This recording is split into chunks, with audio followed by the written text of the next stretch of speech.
And you trust do, the process. right? as The they would truth say. also, yeah. Ang galing.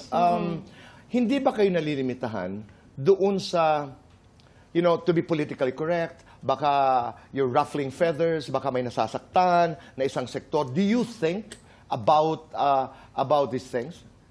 Now, yes. Yes. You do, no? You have to be sensitive. Now, especially now, yes. Because, at the end of the day, nagpapatawa kami para magpatawa, not to offend.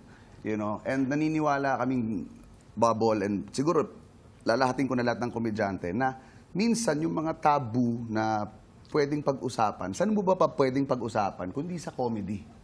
Diba? May it be satire or what. Pero, hindi medyo na talaga medyo sensitive na At saka talaga. may kultura din. Yes. Naalala ko si Joan Rivers, siya talaga wala.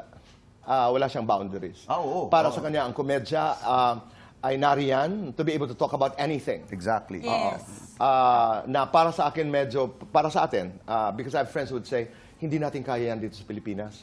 Oo nga, we're familial. Importante sa atin ang relasyon. So, so some people, some comedians actually, globally were complaining na yung political correctness actually is killing comedy.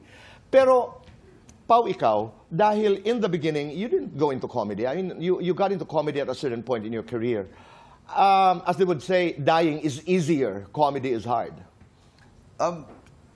Ano lang siguro, kasi natural akong makulit na bata, especially when I was Doon mo younger. hinuhugot yun? Oo, doon ko na lang siya hinugot, and then eventually and of course, growing up, I worked with Tito Babalu, so doon na ano yung comedy. Pero sa'yo kasi you don't try.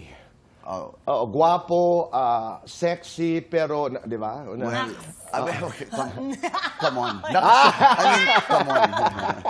Charisse, take me back to the very first taping you had with Bubble Gang. How was that experience? Parang ang lalaking artista talaga ng mga inabutan ko po. Sila Miss Aramina, Miss Ulfa May Quinto, Francine Prieto, Diana Zubiri, Maureen Larrazabal. Tapos ako lang po yung sobrang bata talaga. I was 17, I think. Tapos ang payat-payat ko. How did you survive? Wala, tahimik lang ako. Tapos actually, hindi ko pa alam yung kailangan ko gawin. So I was very big. Parang ang laki daw ng bibig ko, ang laki ng movement ko, ang laki ng boses ko. So nung una, hindi talaga ako nagustuhan doon sa Bubble. They tried me for, they guested me for 2 months, 1 month at a time, gano'n.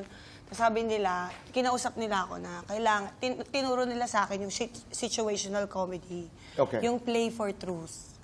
Doon ko naintindihan na, ganito pala Anong yung ibig sabihin nun? Situational comedy, play for truth, maikli lamang, what does it mean?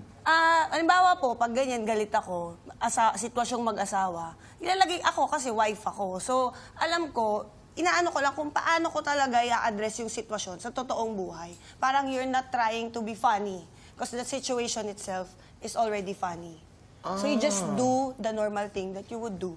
Galing naman, no? May proseso din pala. And regardless, sometimes, even if it's not funny, people will still react to it kasi nakaka-relate sila eh. Yes. So kung hindi man siya nakakatawa, nakaka-relate yung tao. At para sa kanila, nakakatawa na yun. Palagi ko nababawasan din kasi yung pagiging funny when you try to be funny. Yes, yes. I think that's a genius also of Michael Bitoy, no?